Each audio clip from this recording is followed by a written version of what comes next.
Have you ever wondered why so many people are moving to Australia?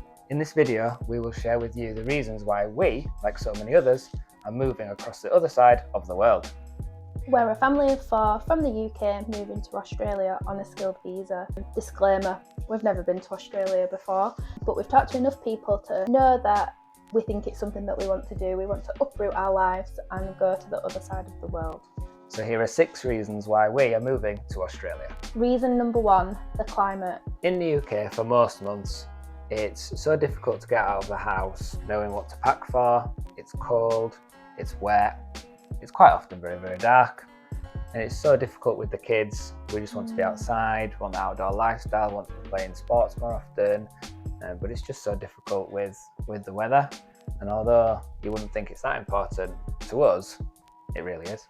Yeah, and even in the summer, you think about doing something and the first thing we do is look at the weather app and go, oh, it's raining today, let's not bother. So we end up not going to the zoo and doing things because the weather half the time lets it down. In the UK as well, it's just really grey, and you realise that when you start looking at pictures of Australia, how sunny and bright it is even in their winter. In Australia, depending on where you are, we know it's not going to be like that all the time, but generally the climate and weather is a lot nicer over there. It means it's going to be more consistently dry, warmer, which means we get to go out more walks through the forest, better experiences at the park, playing sports outside more frequently, and for us and our family and our 2 children, that's just what we want. Yeah, and there's just something about the summer weather as well, like that just makes you feel happier, doesn't it? And being outdoors and just not in the cold. Yeah, we're looking forward to walks on the beach in the morning or on an evening, weekend barbecues on the public spaces that they have and the public barbecues that you can access. It's just more to life than work, really. Okay, so reason number 2, culture. In the UK, we have the luxury of both really liking our jobs, but we can also appreciate that in the UK, a lot of it feels like we are living to work. Yeah, you go to work in the dark and then you come home in the dark and in the rain. So sometimes it's just difficult, isn't it, to find the love of it. It's really hard to find like the joy in work. Especially when that's taking up what feels like your whole day. Yeah. And you haven't got that time to appreciate the morning or appreciate your evening. And you get those 2 rainy days on the weekend, which doesn't particularly feel that grand and all that worth it. Whereas in Australia, the culture feels really respectful, really family orientated. We've heard of people who have taken compassion days to take their child to the doctors. We've heard of teachers who have taken holidays during term time, which in the UK would have just never happened. We feel that the culture over there is just friendlier, happier, more suited to us. Never having been there, but talked to lots of people who have and done a lot of Googling. Yeah, just really family orientated, I think. Reason number 3 is sports. So there are lots of sports in the UK, as long as you're willing to get absolutely soaked, whether that's your kids playing sports or whether you're watching them. At the thought of our 2 wanting to play football on the weekend is giving me anxiety over standing in the freezing cold. Yeah. And they go out, we're getting wet, and all the kids are shouting at the referee because that's the sports culture in the UK. Yeah, but with nicer weather, sports clubs are just daily in Australia. Like the children finish school and around school time there's just a different sport every evening, and the thought of me and you sitting in the sunshine watching them play just seems so much nicer, to be honest, and exactly what we want, but really good for them as well. You never know, we might even start liking cricket. If there's a glass of wine there, maybe. Glass of wine. We just want them off the screens because most children these seem to be on the screens playing Fortnite, shooting each other when they live across the road, and we want our kids out, going to the park and kicking each other instead. Yeah. So to help us on our migration journey, we've bought and read, both of us read a real book. This, and it's excellent for anyone who is thinking about migrating to Australia or who in fact is migrating to Australia. It's packed full of information. It has ways of finding a house, Aussie slang, Aussie humour, and any cultural differences you're going to need before you get there. Yeah, we've both been taking it in turns, so there's lots of folded pages throughout this because we keep fighting over it basically.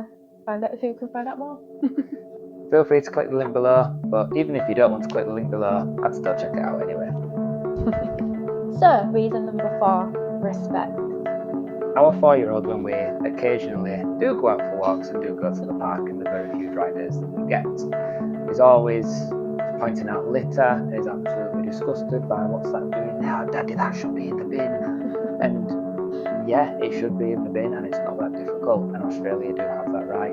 In the UK, this feels like there's litter everywhere, it's dirty, there's graffiti everywhere. We go to the local park and he's pretending to lick what he thinks is an ice cream. It's not an ice cream. And it just feels disrespected. Yeah, in Australia, everywhere just seems so clean. Mainly, like, there's no litter. I don't think I've seen from pictures anyway that there's any graffiti. There's just more respect for the public area, and I think as a culture it's just frowned upon if somebody was to drop litter or something like that. People would like call them out on it. And if there is graffiti, it looks quite nice. And it's in the right space, isn't it? Yeah, like in Melbourne, I think. Imagine UK putting out public barbecues. They'd be vandalised, they'd be destroyed, or most likely nicked. Yeah, in Australia they're definitely maintained and clean, and then people also clean up after themselves as well. I think the councils are really good at just cleaning up the barbecues and keeping it to a high standard so you can actually go use it. Reason number 5, services and jobs. So in the UK, public services just feel like they're drowning. There's no beds in hospitals, no appointments at the GPs, there's no glue sticks in schools. I know that I've had to go buy glue sticks and pencils myself for my own classes in the past. Train tickets are through the roof. In Australia, it does have higher taxes. Yeah. I'm surprised to say that I'm okay with that, paying higher taxes. Especially if like the services are running much better and you're getting more value for your money. Yeah, the country actually runs properly to our benefit, so I'm okay with that. I think trains are meant to be a lot cheaper. Parking can be free even in the city centres. The cities are clean. You get same-day GP appointments. Yeah, and you don't have to wait hours and hours. I think like you can use an app on your phone for my research. And there's plenty of job opportunities as well. We just get the sense that it works much better. Reason number 6, travelling and holidays. So going away in the UK can be so hit and miss, but mostly miss. And it's mostly miss because the weather is totally rubbish. Everyone's cramming in the amusements, cramming in the one fish and chip shop in the area, trying to get out of the rain, and the swimming pool's always booked out at the Butlins. It's just really, really difficult. You can see a theme in our reasoning: weather. Yeah. Being cold and wet is not our cup of tea. Everything you could possibly need is in one country with great travel opportunities. We need to get camping. There are free camps everywhere, so you can get in the car, hit the open road and go to many different places. There's so much nature. There's so many different cultures that we can learn about. The wildlife is just astounding, which is great for our tours. They love animals, and it's just all really accessible. And it's famous for wineries as well. Yeah, quite like that. Yeah. And we know that Australia is a massive country and that travelling to all these different places is really far.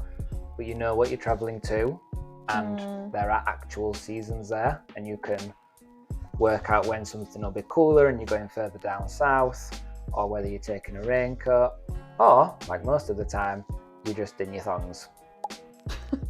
So the only thing the UK has potentially over Australia is the history, and it's already gone. Please like, subscribe and comment where you are in your migration journey. Reach out to us if you want any more information on how we've started our journey to Australia. We appreciate any advice you have for us. Leave it down below. We're getting there on a skilled visa as a primary school teacher. Australia only accepts 4-year degrees for primary school teachers, but I've only got a 3-year degree from the UK. click on the next video to find out how I got a teacher registration.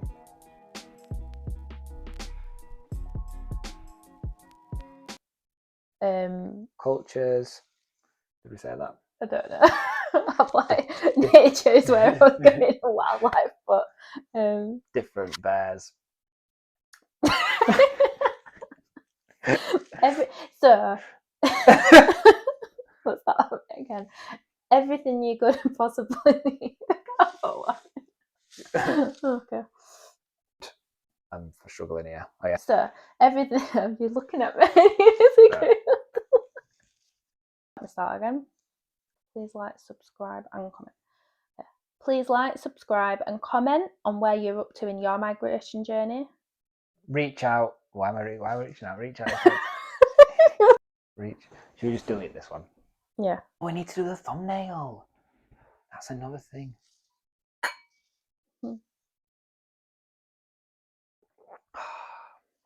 Australian wine. Is Could it? that sponsor our video? Yeah.